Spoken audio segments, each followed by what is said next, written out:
الحمدللہ والصلاۃ والسلام علی رسول اللہ اما بعد۔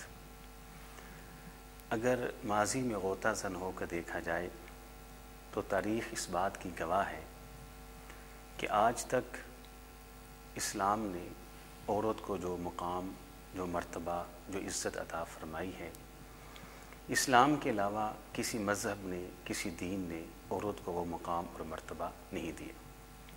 دنیا کا کوئی بھی منصف مزاج انسان دوسرے مذاہب کے مقابلہ میں، دوسرے ادیان کے مقابلہ میں، دوسری تہذیبوں کے مقابلہ میں اگر اسلام کا بغور مطالعہ کرے تو اسلام کے بغور مطالعہ کے بعد وہ بے ساختہ چلا اٹھے گا کہ اسلام کی آمد سے پہلے عورت تحت الثری تھی، اسلام نے اس کو فوق الثریا پہنچا دیا۔ عورت پامال تھی، اسلام نے اس کو باکمال کر دیا۔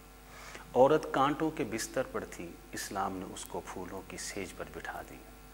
آپ موازنہ کریں، آپ تقابل کریں، آپ توازن کریں، آپ مقابلہ کریں کہ کہاں ایک طرف وہ جاہلیت کا معاشرہ تھا جہاں بیٹی کا ہونا باعث شرم تھا، وہ نحوست تھی، وہ پاپ تھی، وہ ہاتھوں کی میل کچیل تھی، وہ کڑوا گھونٹ تھی، وہ زہریلا سام تھی۔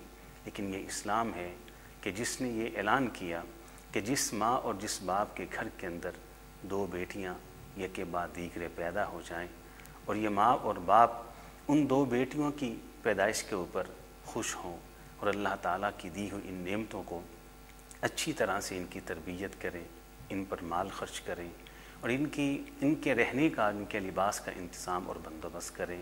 جب یہ دونوں بیٹیاں سن بلوغت کو پہنچے تو کسی نیکوکار اور متقی انسان کے ساتھ ان کا نکاح کرتے۔ تو آپ نے یہ نہیں کہا کہ یہ دونوں جنت میں جائیں گے۔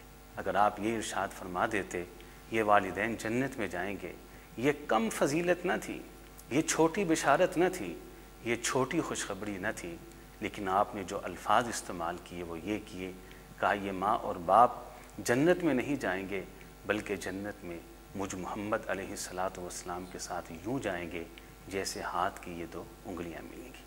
ان کو میری رفاقت ملے گی، میری سنگت ملے گی، میری معیت ملے گی، میرا پڑوس مل جائے گا۔ تو یہ اسلام ہے کہ جو عورت کو ہر روپ کے اندر عزت دیتا ہے، اکرام دیتا ہے، احترام دیتا ہے۔ تو اللہ تعالیٰ اس کہنے والے کو بھی اور سب سننے والوں کو سمجھ کے عمل کی توفیق عطا فرمائے۔ وآخر دعوانا الحمدللہ رب العالمین۔